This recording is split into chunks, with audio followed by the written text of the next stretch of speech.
Afternoon, everybody. It's Jeff from Musbucket Valley Garage. You might recollect this engineering marvel from Kia. Back in our work area again. So we got a to-do list on this one, and we put four-wheel brakes on it because the pads were down on it. We also did some body work on it. This area right here was smashed in, so it's been straightened and painted, and we are still waiting for a bracket that goes in here that holds the bumper on there, so that'll be in a couple of days, and then we can finish that off. The major reason that this engineering marvel was in here was because there was some kind of anomalous sound coming from the engine. It wasn't really a knocking, it was more of a grinding. So we taken a look at it, and the engine that we put in here about 14 months ago and has been meticulously maintained has decided to go south. So needs another engine under warranty. We have 2-year warranty, 50,000 miles. So the offending engine is sitting right here. We took this engine out, and we ordered another engine under warranty, and we went in and got it. And then we took the new engine that came day before yesterday, and then we went ahead and installed it. So this is the engine that we received as a replacement, as a warranty replacement. This is as far as we've gone on it. We strip it down a bit to take and get the engines in and out from the top. We take the intake manifold off of it, we take the exhaust manifold off of it, and it makes putting the thing back in here. We also take and remove the bolt from the harmonic balancer, and they're celebrating 4th of July early here. That's always nice. And it allows that to take and clear this frame rail right here. Okay, and then we can go ahead and get it in, and we can get it lined up with the transmission. So we went ahead and we put this in, and we noticed a problem almost immediately as we were trying to line up the engine to the transmission. Okay, so one thing's nice is that there's a lot of information about these cars. Okay, so if you get the VIN number, so this is the VIN number that's on the dash of the subject vehicle. There is also a VIN number on the transmission, and there's also a VIN number right here on the engine that you can see. Let me see, where the heck is that? Right there.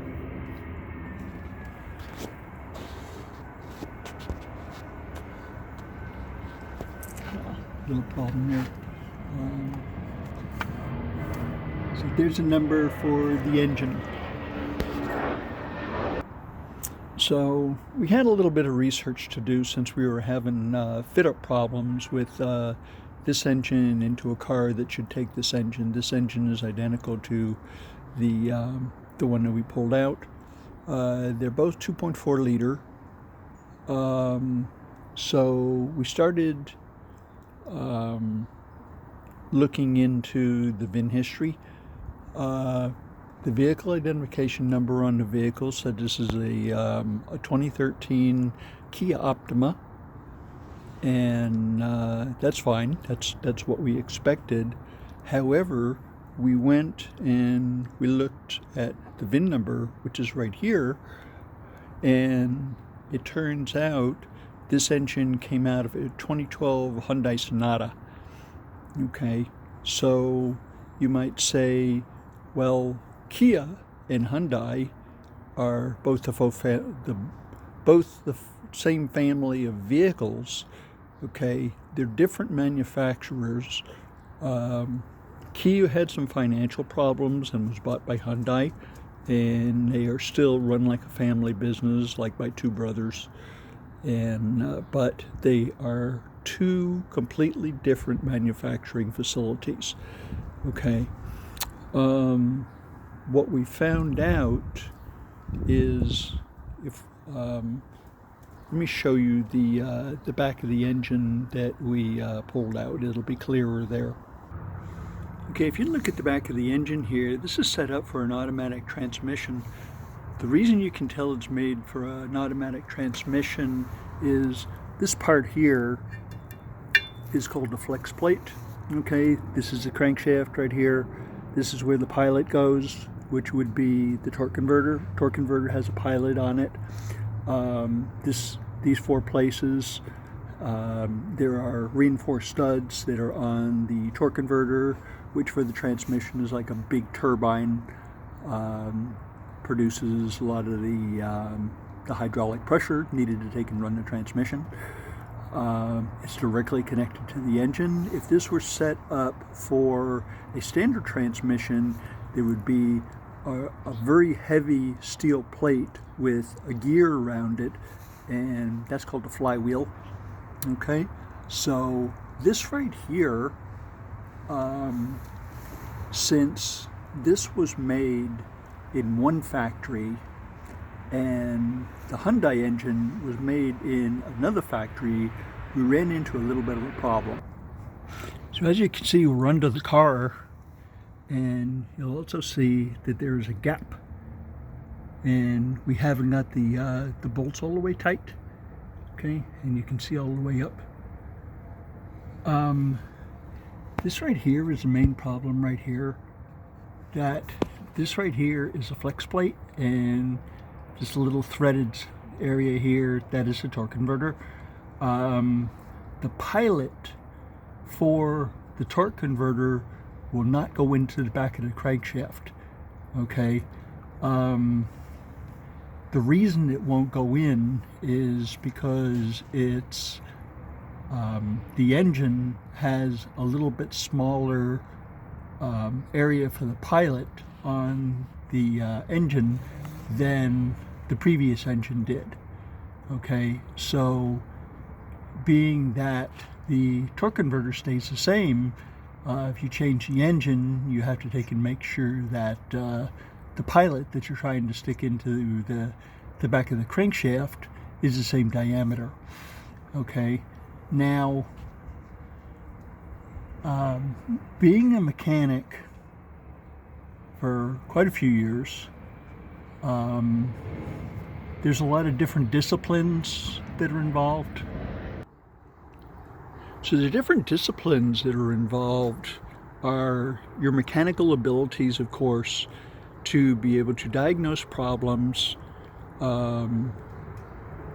ascertain which unit or units is giving a problem, repair or replace those units, and return the vehicle to operation. Okay, that's your job.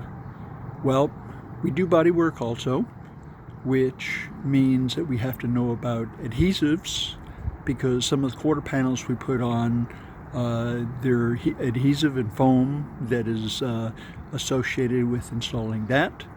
You have to know welding. We painted this fender here, so you have to know how to mix up paint. You have to know what conditions you can paint in. You have to know how to mix the paint, because we use a bunch of different kinds of paints. Some take clear coat, some don't take clear coat, some are water-based. Then you have to take and know about machining. If you need a part and you don't have a part, sometimes you have to make a part. Okay, so I have a theory why the torque converter does not fit into the recess in the back of the engine, and that is because they have a national standard for tolerances. Okay, it's ANSI Y145. And if you want something that is machined to be 1 inch, you will have your basic dimension will be 1 inch, and then they will give you a tolerance on that. And the tolerance will be, depending on how tight they want it, plus or minus 2 thousandths, plus or minus 5 thousandths. Okay, so when you have a situation like this where the pilot won't fit into the back of the crankshaft, it shows me that since we had 2 different manufacturing facilities, the tolerances went the wrong way. Okay, usually they kind of even out a little bit. If you have a piece that's 1 inch, and maybe it'll be 1 inch and 2 thousandths, and the other piece will be 1 inch and 4 thousandths, and which would both still yield good parts because you have a tolerance of plus and minus 5 thousandths. Okay, just for reference, a human hair is about 1.8 thousandths. Okay, so pretty small, very small. So actually, to take and solve this problem, we have a couple of things that we can do. We can either take this engine out and send it back to the yard where we got it and go into battle with them again for another warranty engine. We kind of deal with a broker, and they get an engine any place they can, and then they ship it to us. So there is no guarantee that the next engine that we get is going to actually fit. We may just be doing exactly the same thing that we're doing now.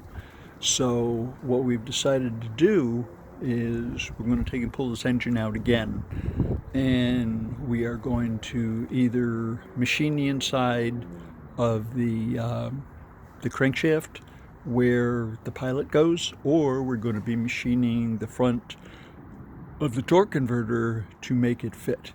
There cannot be too much distance in there, because the thing is that uses that as a reference to take and center up the torque converter onto the flex plate, which is attached to the crankshaft.